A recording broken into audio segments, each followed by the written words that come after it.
রোজা মানে হাতের রোজা, রোজা মানে পায়ের রোজা, রোজা মানে চোখের রোজা, রোজা কানের হয়, রোজা আপনার মাথার হয়, ব্রেইনের হয়, রোজা পুরো শরীরের হয়। আপনি মন দিয়ে খারাপ চিন্তা করবেন না, চোখ দিয়ে খারাপ জিনিস দেখবেন না, কান দিয়ে খারাপ জিনিস শুনবেন না, হাত দিয়ে খারাপ জিনিস ধরবেন না। এই সবগুলো রোজা। রোজা শুধু পেটের হয় না, রোজা সমস্ত অঙ্গ প্রত্যঙ্গের হয়। যে ব্যক্তি শুধু পেটের রোজা রাখে সে উপোস থাকে, আর যে মাথা থেকে পা পর্যন্ত পুরো শরীরের রোজা রাখে, চোখের রোজা রাখে, চোখ দিয়ে খারাপ জিনিস দেখে না, হাতের রোজা রাখে, হাত দিয়ে খারাপ জিনিস ধরে না, মুখের রোজা রাখে, মুখ দিয়ে খারাপ জিনিস বলে না, খারাপ কথা বলে না, মিথ্যা কথা বলে না, হারাম উপার্জন করে না, পাও দিয়ে খারাপ পথে যায় না, মনে খারাপ চিন্তা করে না, কান দিয়া গান বাজনা শুনে না, হারাম কথা শুনে না। এই ব্যক্তি হলো আসল রোজাদার। এই ব্যক্তি শুধু পেটের রোজা রাখে নাই, সে মাথা থেকে পা পর্যন্ত পুরো শরীরের রোজা রাখছে। সৈয়দ আবুল হাসান আলী নদভী রহমতুল্লাহ আলাইহি রমজানের রোজা সম্পর্কে বোঝাতে গিয়ে অত্যন্ত চমৎকার একটি উপমা দিয়েছেন, উদাহরণ দিয়েছেন। তিনি বলেছেন, আমরা যে রমজানের রোজা রাখি, এই রোজা আমাদেরকে আরেকটা বড় রোজার কথা বলে। সেটা আবার কোনটা? সেটা হলো আমাদের গোটা জীবনটাই একটা রোজা।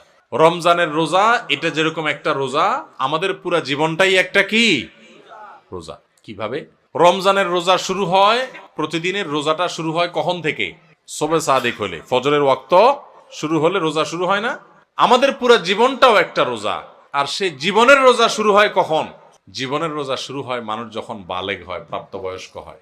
বাচ্চা বয়সে তো ইসলামের কোনো বিধিবিধান তার উপরে প্রযোজ্য না। এগুলো সব তার উপরে প্রযোজ্য হবে, ফিট হবে কখন?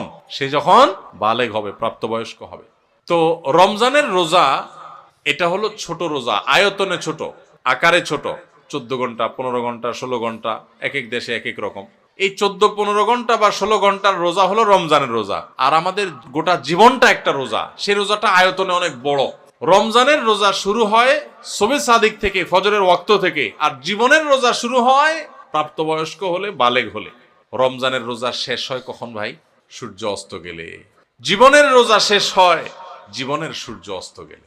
রমজানের রোজা রেখে যেরকম খাওয়া নিষেধ, পান করা নিষেধ, স্ত্রী সহবাস নিষেধ, যৌনাচার নিষেধ, খারাপ কাজ নিষেধ, গোটা জীবনের বালেগ হওয়া থেকে নিয়ে মরণ পর্যন্ত এই যে গোটা জীবনটা একটা রোজার মতো, এই গোটা জীবনেও কিন্তু চুরি করা নিষেধ, ডাকাতি করা নিষেধ, মদ খাওয়া নিষেধ, বিড়ি সিগারেট খাওয়া নিষেধ, গালিগালাজ করা নিষেধ, নামাজ ত্যাগ করা নিষেধ, চুরি করা নিষেধ, মানুষের হক নষ্ট করা নিষেধ, কারোর ক্ষতি করা নিষেধ। এরকম বহু বিষয় আমাদের জীবনে নিষেধ কি নিষেধ না? রমজানের রোজা যেরকম অনেকগুলো জিনিস নিষেধ, জীবনের রোজাতেও অনেকগুলো জিনিস নিষেধ। ভাইরা আমার, পার্থক্য শুধু একটা জায়গায়। সেটা কোথায়? সেটা হলো রমজানের রোজা যদি ভেঙে যায় তাহলে ওইটা তখন আর জোড়া দেওয়া যায় না। কিন্তু জীবনের রোজা যদি ভেঙে যায়, আপনি জীবনের রোজা রেখে পাপাচার করার কথা না, কিন্তু একটা পাপ করে ফেলছেন, তাহলে রোজা ভেঙে গেল, জীবনের রোজা।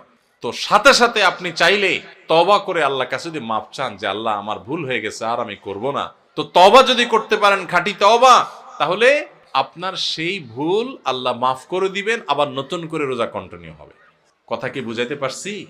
তাহলে রমজানের রোজাটাও একটা রোজা, আমাদের পুরো জীবনের রোজাটাও একটা। রমজানের রোজার শুরু আছে, শেষ আছে, জীবনের রোজারও শুরু আছে। রমজানের রোজাতে আমরা যদি কোনো কিছু খেয়ে পান করে রোজা ভেঙে ফেলি, এটা জোড়া লাগানো যায় না, কারণ 12-14 ঘন্টার রোজা। ওইটা যেহেতু সারা জীবনের 50-60 বছরের রোজা, এই জন্য ওখানে যদি রোজা ভঙ্গ হয়ে যায়, তওবা করে সাথে সাথে জোড়া লাগানো যায়। ভাইরা আমার, রোজা যে আমাদের কত কিছু শিখায়, রোজার যে কত মর্ম আছে, রমজান যে আমাদেরকে কত কিছু শিখায়। আহা, আমরা বেশিরভাগ মানুষ বুঝি না। আমাদের রোজার মানে 4টা জিনিস। আমাদের রমজান মানে হলো রোজা রাখা, ইফতার করা, সাহারি খাওয়া, আর বড় জোর তারাবি পড়া, বস, কাম 4টা। আর এর সাথে আমরা যত অপকর্ম আছে, যত আকাম কুকাম আছে, যত গুনাহের কাজ আছে, যত পাপাচার আছে, সব চালাইতে থাকি। রোজা মানে শুধুমাত্র পেটের রোজা না, রোজা মানে শুধু মুখের রোজা না, রোজা মানে 2 ঠোঁটের রোজা, রোজা মানে হাতের রোজা, রোজা মানে পায়ের রোজা, রোজা মানে চোখের রোজা, রোজা কানের হয়, রোজা আপনার মাথার হয়, ব্রেইনের হয়, রোজা পুরো শরীরের হয়। আপনি মন দিয়ে খারাপ চিন্তা করবেন না, চোখ দিয়ে খারাপ জিনিস দেখবেন না, কান দিয়ে খারাপ জিনিস শুনবেন না, হাত দিয়ে খারাপ জিনিস ধরবেন না। এই সবগুলো রোজা। রোজা শুধু পেটের হয় না, রোজা সমস্ত অঙ্গ প্রত্যঙ্গের হয়। যে ব্যক্তি শুধু পেটের রোজা রাখে সে উপোস থাকে, আর যে মাথা থেকে পা পর্যন্ত পুরো শরীরের রোজা রাখে, চোখের রোজা রাখে, চোখ দিয়ে খারাপ জিনিস দেখে না। হাতের রোজা রাখে, হাত দিয়ে খারাপ জিনিস ধরে না। মুখের রোজা রাখে, মুখ দিয়ে খারাপ জিনিস বলে না, খারাপ কথা বলে না, মিথ্যা কথা বলে না, হারাম উপার্জন করে না, পাও দিয়ে খারাপ পথে যায় না, মনে খারাপ চিন্তা করে না, কান দিয়া গান বাজনা শুনে না, হারাম কথা শুনে না। এই ব্যক্তি হলো আসল রোজাদার। এই ব্যক্তি শুধু পেটের রোজা রাখে নাই, সে মাথা থেকে পা পর্যন্ত পুরো শরীরের রোজা রাখছে। চেষ্টা করবো আমরা ইনশাআল্লাহ। আপনি পাক্কা নিয়ত করেন যে আমার জান যাক, জীবন যাক, আমি খারাপ পথে যাব না, আমি এই রমজান মাসটা ভালো পথে চলবো। যেই বন্ধুর কারণে খারাপ পথে যায় ওর সাথে কোনো যোগাযোগই করব না, ওর সাথে সম্পর্ক ছিন্ন করে ফেলবো আল্লাহর জন্য। কিয়ামতের ময়দানে আল্লাহর কাছে যে জান্নাত আশা করেন, কিসের বিনিময়ে ভাই? কোন মুখে জান্নাত চাইবেন? আল্লাহকে বলতে পারবেন, আল্লাহ আমার একটা বন্ধু ছিল, অনেক ভালোবাসতাম ওরা ছাড়া আমার দিন চলতো না। আল্লাহ যেহেতু ওর মধ্যে বদভ্যাস আছে, ওর কাছে গেলে আমার মিথ্যা বলা হয়, ধূমপান করা হয়, মাদকের অভ্যাস হয়, খারাপ পথে চলে যায়, ও মানুষটা সুবিধার না, নামাজ পড়ে না, ওর কাছে গেলে আমার নামাজ পড়া হয় না, এই জন্য আমি ওরে ত্যাগ করছি, ওরে ব্লক মারছি, ওর থেকে দূরে সারছি, আমি একটা ভালো বন্ধু গ্রহণ করছি। আমার প্রাণের চাইতে প্রিয় বন্ধুটাকে আমি ছেড়ে দিছি, ত্যাগ করে দিছি, সম্পর্ক ছিন্ন করছি আল্লাহ তোমারে পাওয়ার জন্য, তোমারে খুশি করার জন্য। এই মুখ নিয়ে আল্লাহর কাছে গেলে কিয়ামতের ময়দানে জান্নাতটা চাইতে পারবেন, চাওয়ার মতো মুখ থাকবে। আল্লাহর জন্য যদি আপনি একটা খারাপ কাজও না ছাড়েন, একটা বদভ্যাসও না ছাড়েন, কোন মুখে আল্লাহর কাছে আপনি জান্নাত চাইবেন? আপনার সামনে 2 নম্বর পথে উপার্জন করার রাস্তা পাইছেন একটা, চিটারি করে মানুষের ফাঁকি ঝুঁকি দিয়ে ইনকাম করবেন, আপনি খারাপ কাজ করবেন, সুযোগ আছে সামনে। আপনি সেটা যদি করেন তাহলে আপনার জীবনের রোজা ভেঙে ফেললেন। আর যদি বলেন না, আমি তো ওই যে জীবনের রোজা আছি, আল্লাহ যে নিষেধ করছে এগুলো করতে, এই জন্য আমি হারাম করবো না, আমি যাবো না অন্যায় পথে, তাহলে আপনি জীবনের রোজাটা রাখলেন। জীবনের রোজা ভাঙলে সেও একটু মজা পায়, একটু বিড়ি খায়, একটু মদ খায়, একটু হারাম খায়, একটু চুরি করে কামায়, একটু গালে দিয়া মনে জাল মিটায়, মানুষকে মাইরা মাস্তানি করে আপনার বাকাওয়াতি জাহির করে।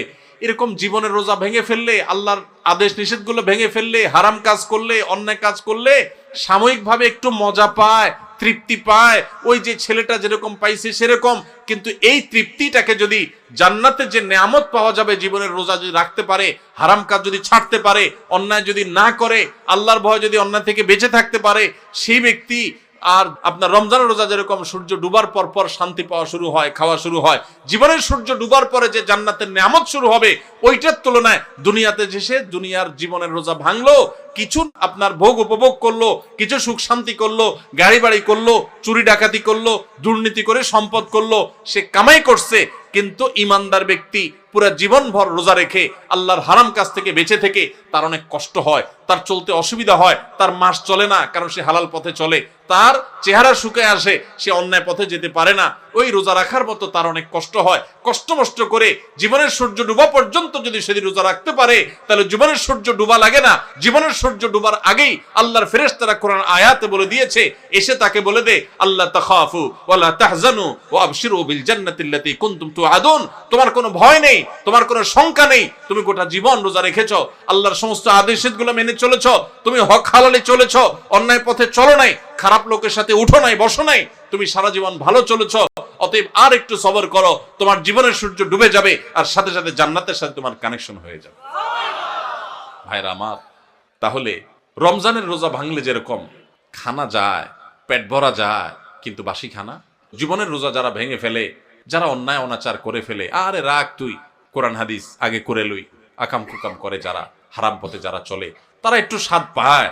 কিন্তু যে কষ্ট করে জীবনের রোজাটাকে ধরে রাখতে পারে না, আমি হারাম পথে যাব না, আল্লাহর ভয়ে সে সতর্ক থাকে, ওই ব্যক্তি তার জীবনের সূর্য ডুবার সাথে সাথে তার যে আল্লাহর পক্ষ থেকে জান্নাতের ইফতারের ব্যবস্থা থাকে, সেই ইফতার ফেরেশতারা যখন তাকে আদর করে খাওয়াতে থাকে, তখন ওইটার তুলনায় দুনিয়ার এই যে সমস্ত গাড়ি বাড়ি, চুরি ডাকাতি 2 নম্বরই করে যারা কামাই করলো, এগুলো হলো ওইটার তুলনায় ওই বাসি খানার মতো।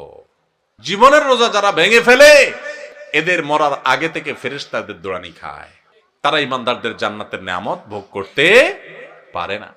ভাইরা, এই রমজানের রোজা যে আমাদের কত কিছু শিখায়, কত কিছু বলে, কত বার্তা দেয়, কত মেসেজ দেয়, এগুলো আমরা বেশিরভাগ মানুষ জানি না। আল্লাহ আমাদের সবাইকে রমজানের মর্ম বোঝার তৌফিক দান করুন, রোজার মর্ম বোঝার তৌফিক দান করুন। রোজার মর্ম বুঝে রোজা রাখবো তো ইনশাআল্লাহ।